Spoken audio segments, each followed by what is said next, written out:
Activist Radio is on the air. You've tuned into the Mark Harrington Show, sponsored by Created Equal. Mark is training a new generation of leaders to take on the culture of death and win. You don't like abortion, don't have one. The only thing that can be said to be objective truth is that there is no objective truth. It does come out in one piece. It comes out in one piece. I would argue that we certainly are not all created equal. And now, here's Mark.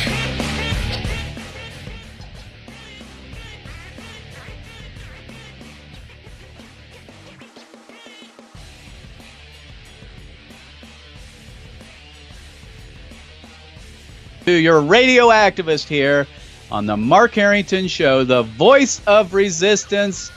And it's good to be back on the air here on the Mark Harrington Show. Folks, every Thursday at 1 p.m. Eastern Time, you can tune in live here on Facebook and other media platforms for the Mark Harrington Show. And what you're going to hear on this program, you're not going to hear anywhere else. Here's why. Because I am the radio activist. That means that I'm an activist first. That means I've been on the street for almost 20 years in front of abortion facilities, traveling to college and high school campuses, holding protests all around the country, exercising our First Amendment rights to free speech. And therefore, I've got a little bit of history here. I understand. I have some experience in what it means to win the abortion battle. In fact, right now, as I'm speaking to you live, our activists, our justice riders, are currently right in the downtown of Cleveland, Ohio, at Public Square out front of the Quicken Loans Arena, the site of the NBA playoffs, reaching out to people who are passing by, and we're talking to them about abortion and the gospel of Jesus Christ. So keep in mind and keep in your hearts and in your prayers our justice riders as they are out pressing forth the gospel of Christ and the truth that we're all created in God's image and deserve the right to life, beginning with the preborn. So today, as you can tell by our title there, we're going to be talking about abortion bullies and how they're attempting to silence free speech all across America. This is happening, folks. We've got to be aware of what's going on here. Ever since the election of Donald J. Trump as president of the United States, we've seen this wave of bullying tactics across America, whether it be laws like these that I'm going to be talking about today, these draconian anti-free speech laws that are being introduced in state houses, being introduced in cities across America, or just the tactics of abortion advocates, those who are trying to bully, shut down speech through intimidation and even through threats of violence and vandalism. So we've seen this wave, and we've got to be prepared to take it on and win. So we're talking about that today here on the program, abortion bullies and how they're attempting to shut down free speech across America. And to begin with, this came to our attention just a couple of weeks ago in two states. Right now in the state of Kentucky, in Louisville, there is a measure that they're going to be introducing into the city council in the city of Louisville in reaction to Operation Save America's attempts to save children out front of the final and remaining abortion center in that state. And so we're keeping our eye on that one. We have a buffer zone that's been battled back and forth in Chicago in reaction to the Pro-Life Action League's efforts out front of abortion centers. And then here in the state of Ohio, starting last year, there was a bill introduced, House Bill 234, to shut down free speech in front of abortion centers. Now, that failed the first time around. And so what they did is they introduced a city ordinance, which we beat back, thankfully, and gutted it last year. Now, it's been reintroduced, House Bill 234. And I want to kind of take it apart for you to show you why this is a threat to free speech. Now, most people say, oh, Republicans dominate the Ohio State House. We have an Ohio governor. this law is not going to be passed. Well, that may well be true. But the fact that we're even introducing a law like this should raise eyebrows and raise our awareness that the left, abortionists, abortion supporters, and those who kill children will stop at almost nothing to shut us down. And they want to shut us down because we're winning the debate, because we've been winning elections. We won the White House, and they feel threatened. So they're going to do everything they can to shut us down. They don't want the free exchange of ideas. They don't want debate. They don't want people having a civil discussion about abortion, because they know if they do, they lose. And they have been losing for quite a long time. So that's why they're doing this. They feel like they're backed up in a corner, and instead of having a debate, they want to shut us down. So we're going to talk about this House Bill 234. All right, House Bill 234 being introduced by Stephanie House, Representative Stephanie House in the Ohio House of Representatives, House Bill 234. And it says there that this bill is intended to criminalize impeding access to reproductive health care and create a cause of action, that's a civil suit, a cause of action for harassment or intimidation of one or more employees of a healthcare facility. That's the summary. Now, if you go down to section 2307.48, that's here, and Jared's got it on the screen for us. It defines what harassment is. So here's the attempt here. They're trying to create this law that says you can't, quote unquote, harass anybody who goes into a reproductive health care facility, an employee, meaning an abortionist or a clinic worker. So here in section 2307.48, it says this, tries to define harassment.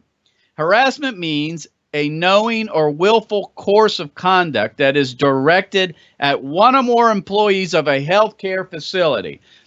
All right, now, when they say healthcare facility, just think abortion mill, a baby killing center, a mortuary, that would cause a reasonable person to be seriously alarmed, annoyed, or harassed, that in fact seriously alarms, annoys, or harasses the employee or employees, that serves no legitimate purpose.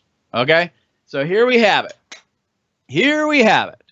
They say that they define this harassment as alarming somebody, annoying someone, and harassing somebody. Okay? Now, let's just think about that for a second. First of all, there are laws on the books in the state of Ohio, and the ACLU talks about this in their letter, which I'm going to read to you in a little bit. This letter from the ACLU in response to this law, or a law similar to it. There are already laws in the books against harassment. It's already codified in law. They don't need this, but let's just to deal with it on its face. Harassment is defined as alarmed, annoyed, or harassed. Okay, so if somebody's annoyed, let's think about this. Here we've got this abortion center where it's killing babies. Pro-lifers are out. Peaceful pro-lifers, law-abiding pro-lifers are simply out there trying to deter or convince a woman from killing her baby. All right, a protected free speech activity, right?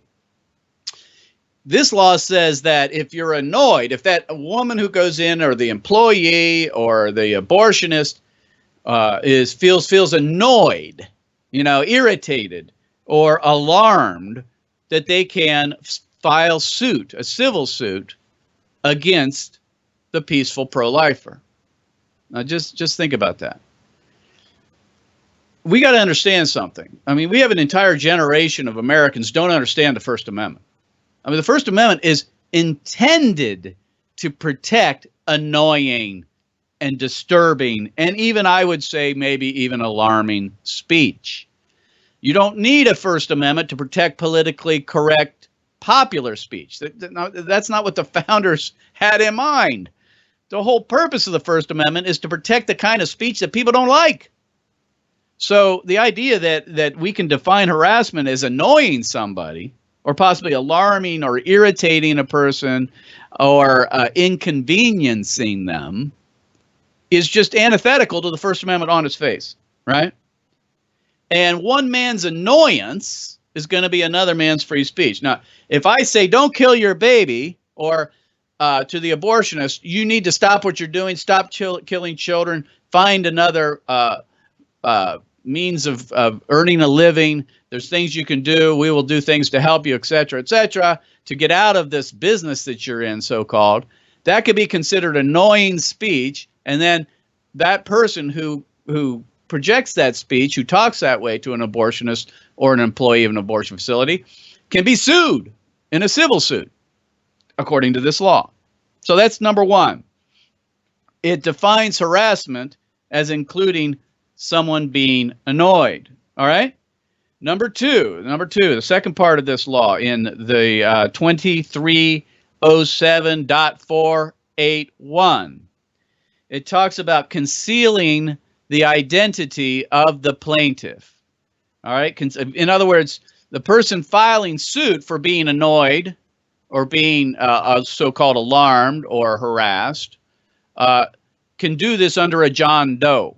They can conceal their identity according to this law. That's what it says there. It says that, and I'll read it, in 2307.481, a plaintiff, that's the abortionist worker, bringing a civil action under section 2307.481 of the Ohio Revised Code may proceed under a pseudonym, that's a John Doe, upon providing the court with an affidavit asserting that harm could arise to the plaintiff or the plaintiff's family or home if the plaintiff's identity is not concealed.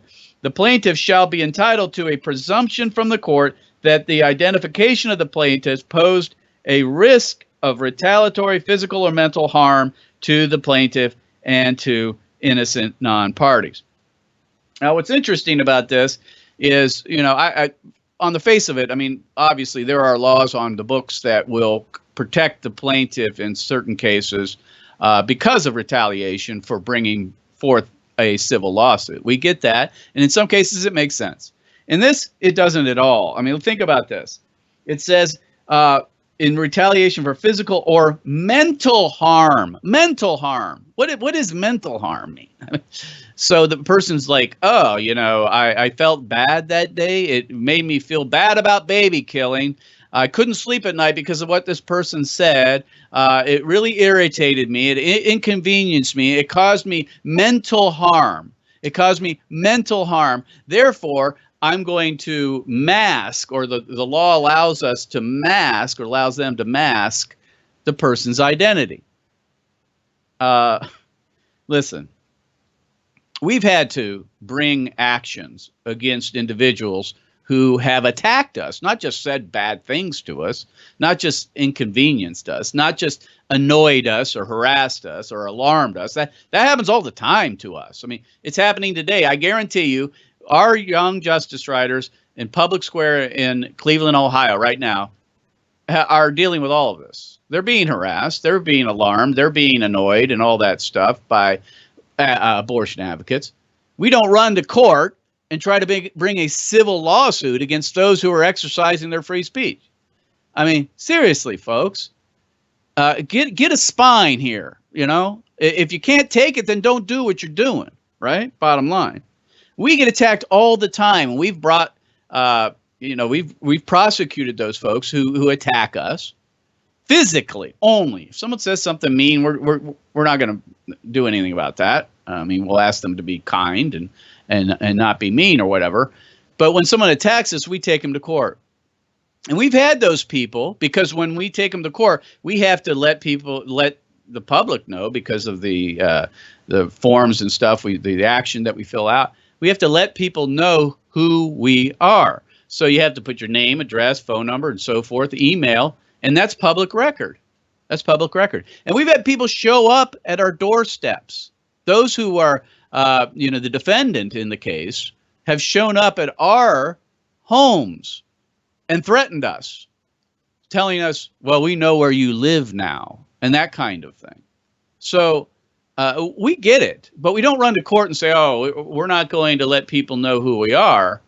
If you believe in what you're doing, put it this way, if an abortionist is killing babies and believes in what he's doing, then if somebody says something annoying or alarms them a little bit or inconveniences them, then they shouldn't run to court and try to sue the person.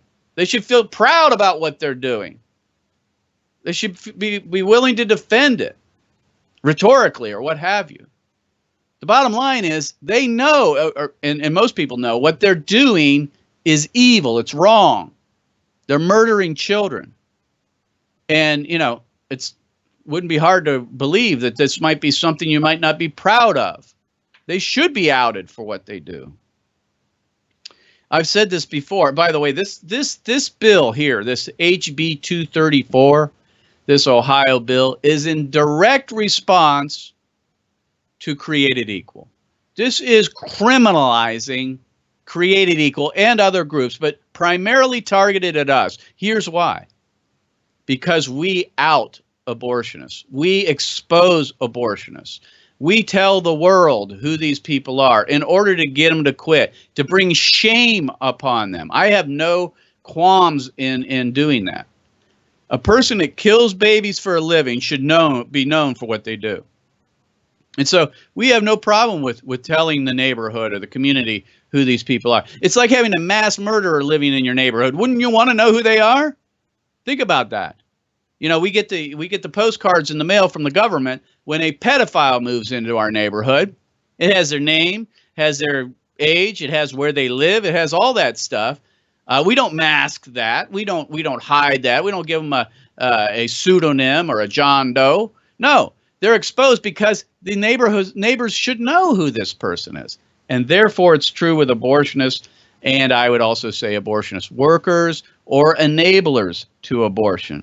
See, if you're a child killer, you're a mass murderer, bottom line. And if you choose to kill babies and get paid for it, you have forfeited the right to live a normal, and I mean normal life, undisturbed. Bottom line. If you sign up for that, listen, you should live a different kind of life. You should be known by what you do. And that's all we're doing here. All right? So that's number two. Number one of the bill is that it defines harassment as including annoying a person. The second part of the bill is that it allows the plaintiff to create a John Doe or a pseudonym to conceal their identity because they fear supposedly physical and mental harm. By the way, physical harm, think about this. The pro-life movement is the most peaceful movement in American history. Yes, there have been a few individuals who have acted out in isolation against abortion workers and abortionists. Very few in the context of 43 years of this battle. We are a peaceful movement. So the idea that there's, it's just overblown that the pro-life movement is violent. Think about this, 43 years, 60 million babies have died, and I don't know the numbers of abortionists who have been murdered, but I think there may be 6 or 7. That's 6 or 7 too many, don't get me wrong. We are in total disagreement or stand against the use of violent force against abortionists and clinic workers. But in the context, we got to keep it in context. To even the civil rights movement or any anti-war movement, those were marred by violence. No, not true with the pro-life movement. All right, so number one, it defines harassment as annoyance and other things like that, inconveniencing people. It masks the plaintiff's name in order to keep it secret so that they don't face any kind of outing or public humiliation or mental harm or physical harm. And then number three, it creates a buffer zone or a bubble zone. This is a terrible bill to begin with. I mean, it's problematic on so many fronts. But this whole buffer zone concept is just absolutely unbelievable. The fact that we live in the United States of America and we're going to create zones where certain things can't be said. That's basically what this is. Certain things can't be said in these zones. It's just unbelievable that the First Amendment has been reduced to a 15-foot tape measure. So in this, on page 4 in section 2919.10, it defines this whole 15-foot idea. First of all, it talks about physically obstructing or blocking a person from entering into an abortion facility. We understand that's already against the law. In fact, that's against federal law. There's a federal law that makes that illegal. But down there in number 3, it says follow. It makes it illegal to follow or harass. Okay, use that word harass. But you meant, again, remember that can also be defined as annoy. Follow or harass or possibly annoy another person within 15 feet of the premises of a reproductive health care facility. Now, when you read the words reproductive health care facility, insert abortion mill. Think about this. 15 feet, you can't speak. You can't say pro-life words to somebody going into a reproductive health care facility that might annoy them. This reminds me of a, and I'm going to date myself a little bit here, but the Seinfeld episodes where there was one about this bubble boy. Now, there's also a movie about the bubble boy, but there's a couple of these out there. But if you're old enough to remember, Seinfeld, the sitcom, had an episode about the bubble boy. There's also a movie about the bubble boy, and the bubble boy basically had this problem of he couldn't be exposed to certain kinds of bacteria or what have you, and needed to be protected by this bubble. And so they called it the Bubble Boy, and this is the movie called The Bubble Boy. And this is really what this is about. Here's the bottom line. If abortion advocates feel so strongly about killing babies, and they want to work for an abortion mill, they want to kill babies or support those who do, then defend it. Don't be running to the government to create these bubble zones, these little bubble boys. So abortion advocates are basically so concerned that they can't defend themselves rhetorically in the public square, or that these evil, meanie pro-lifers are going to say things that might deter or keep a woman from killing their babies, that they have to create this plastic bubble around them to protect them from that. It just shows the weakness of their arguments. It shows the weakness of their movement that they have to create these bubble zones. They have to become bubble boys and bubble girls out there, that they're so concerned that, oh, I work for this abortion center, and they say mean things to me and others when we go inside. So I'm going to run to the government, and I'm going to create a bubble zone so I can be a bubble boy and a bubble girl, so I can keep supporting killing babies, or I can keep killing them myself. I mean, just think about that. This takes snowflakes to a whole new level, folks. I mean, seriously. The idea that we need bubble zones for bubble boys and bubble girls who support or kill babies. It just doesn't, it absolutely makes no sense. It's laughable, but the fact of the matter is these bubble zones have been put into effect in different places around the country over the last 10, 15 years. And there's this wave of them now, including this one, HB 234 in Ohio. There's one in Chicago, one in Louisville, other places around the country that are making their way through legislatures and through the city council of these cities. And so we need to be concerned about them. We need to be concerned about them. We need to not just throw it off to the side and think, oh, these things are never going to be enacted. They're never going to be held up in court because they violate the First Amendment. We're living in a new age now. The First Amendment is under attack by the left. Supposedly, remember, the left, liberals, were the protectors of the First Amendment historically, right? I mean, the free speech movement was launched in Berkeley by Mario Savio in the 1960s, right? But the tide has turned, the whole thing, the tables have been flipped upside down. Now the liberals, leftists, abortion advocates, those who are trying to ruin our country, are running to the government to shut down those who want to protect children, who want to speak out, who want to make their voices known. They are now the bullies. They are the ones trying to shut down speech. And it's conservative, pro-life Christians who are the ones who are the defenders of speech. We are the vanguards of free speech now. That has changed just in the last 10, 15, 20 years. And so we need to be on the attack. Protecting the First Amendment. Now, HB 234, folks, if you live in the state of Ohio, I want you to keep your eye on it. We'll let you know. We'll give you updates here as to where that is coming forth. It's been introduced. Of course, we're going to be out for the summer recess here soon.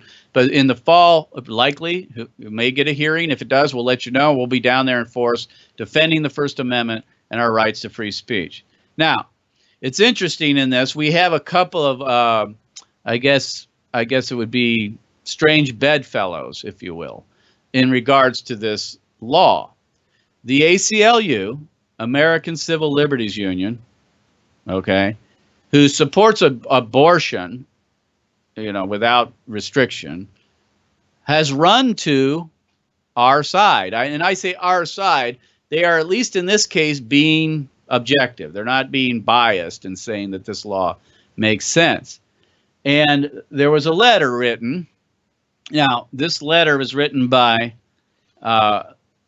Gary Daniels, who is the chief lobbyist for the ACLU. And this letter is relating to an ordinance that was proposed last year in the city council here in Columbus.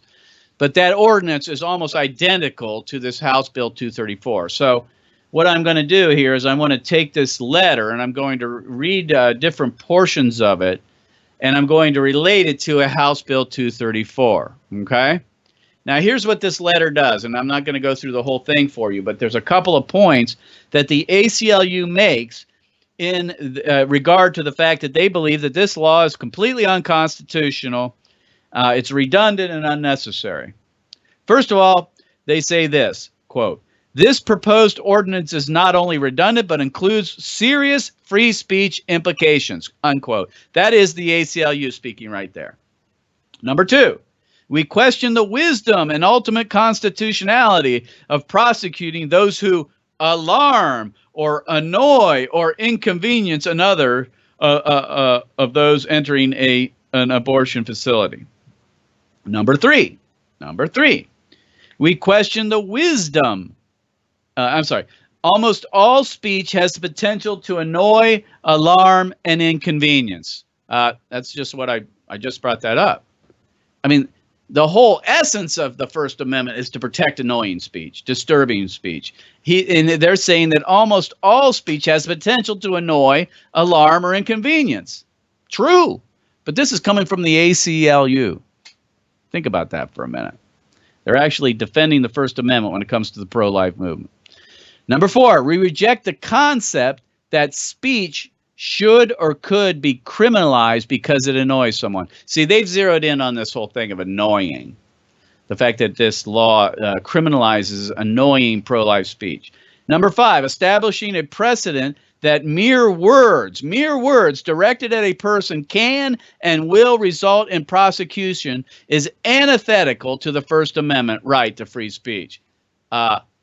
We completely agree.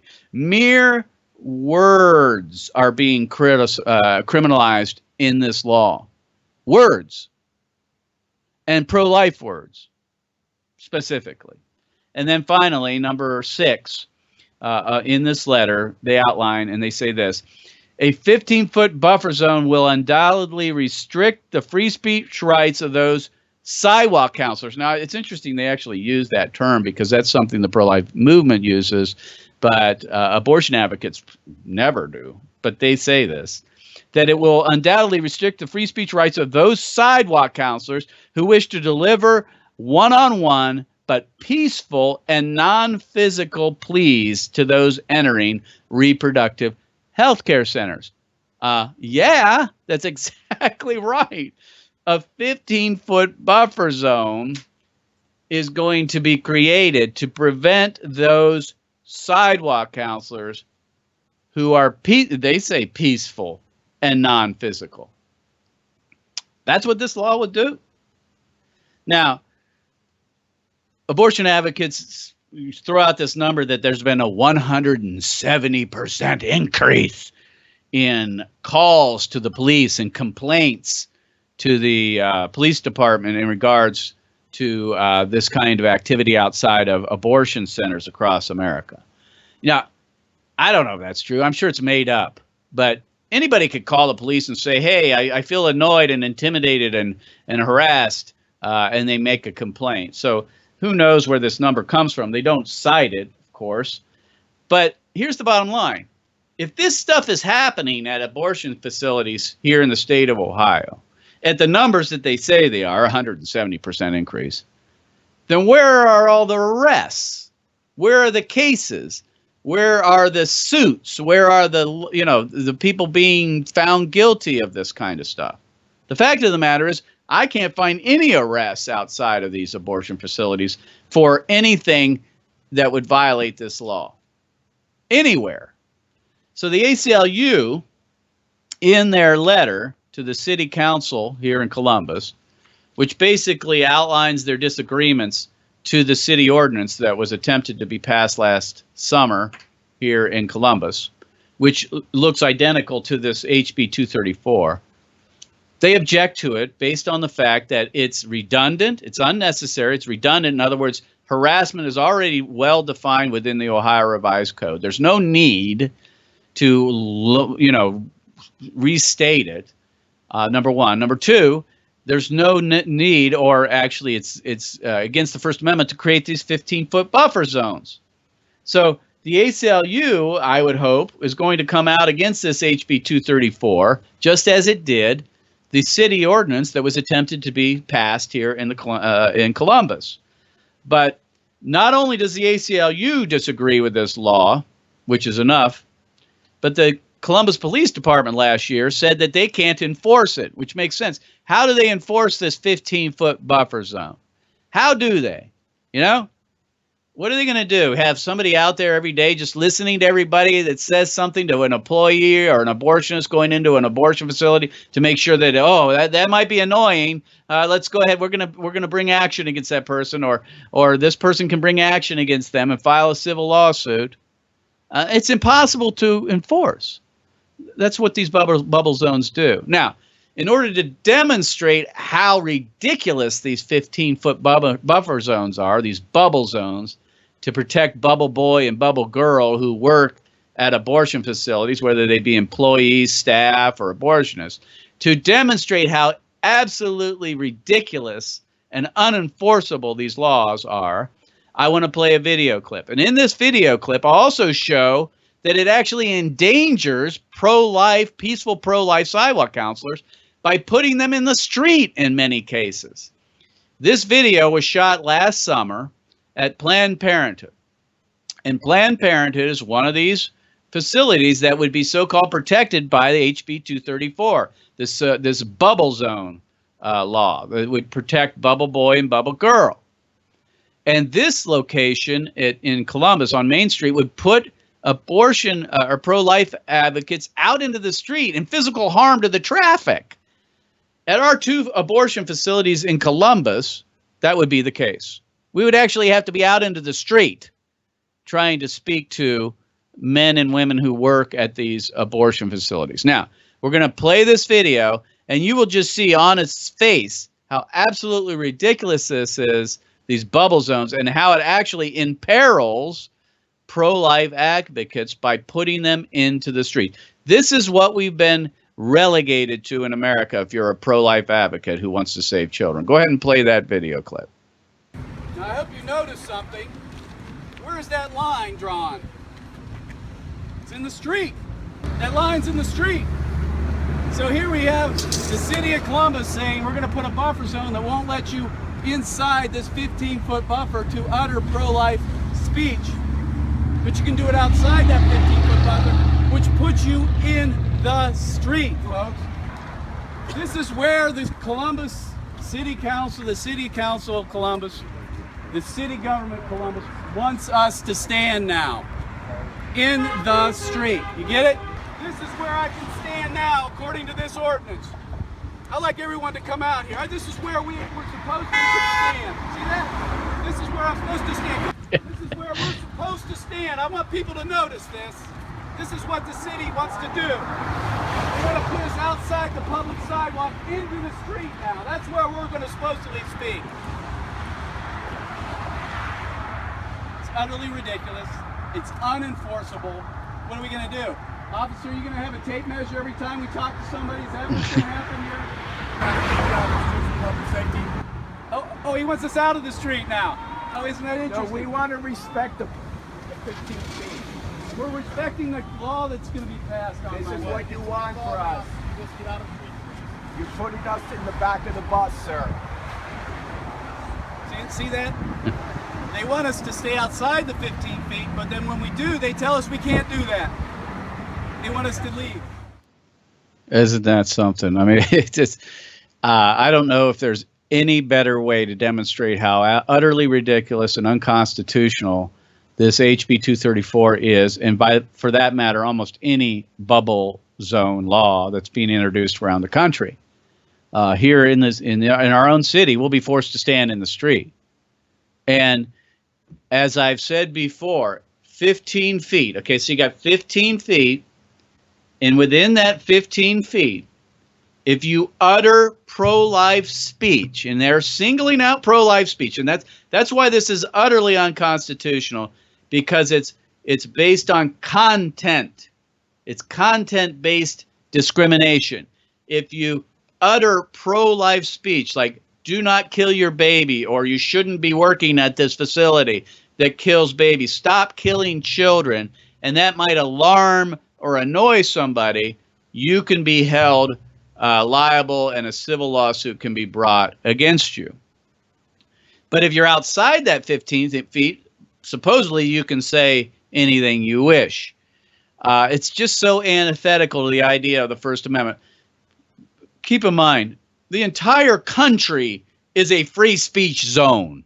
There should be no buffer zones where certain things can't be said. This law is, according to the ACLU, this law is redundant, unenforceable, and unconstitutional. Bottom line, HB 234, the bills that are being introduced, and other city, ordinances around the country, is all about one thing: political posturing. Political posturing. This is all about gaining sympathy, bullying pro-lifers, trying to intimidate you and I, those who want to go out and try to witness to employees and abortionists at these abortion facilities, to share the gospel, to tell them to turn from the killing of babies and receive Jesus Christ, or not or receive the kind of help that we can provide. That's number one. Number two, if people kill babies, they should be willing to defend it. And the answer to annoying speech is not less speech, it's more speech. The answer to speech that might be considered offensive or disturbing is not less speech or censoring speech or shutting down speech. It's providing more speech. And the bottom line is they don't want to, the other side doesn't want to engage in free speech. That's the bottom line. And to finish this up, folks, this is all a result of the fact that they are losing the public debate on abortion. They're losing. Abortion numbers are down. We're making progress. And this is their response. Bullying. We're seeing around the country. We need to fight back. We need to protect the First Amendment, our first right. That is the right to speak on behalf of the things that we believe dearly. That includes the defending of innocent unborn children and speaking out against the shedding of innocent blood. We're going to keep bringing this information to your attention. HB 234 been introduced into the Ohio State House, and also this Louisville ordinance, which is proposed to stop peaceful pro-life rescues in the city of Louisville. We'll see you next time. God bless you. God bless America. And remember, America, to bless God. You've been listening to Mark Harrington, your radio activist. For more information on how to become a witness against the evil plague in America, call Created Equal at 614-269-7808, 614-269-7808, or go online to createdequal.net, createdequal.net. Be sure to tune to The Mark Harrington Show next time for your marching orders in the culture war.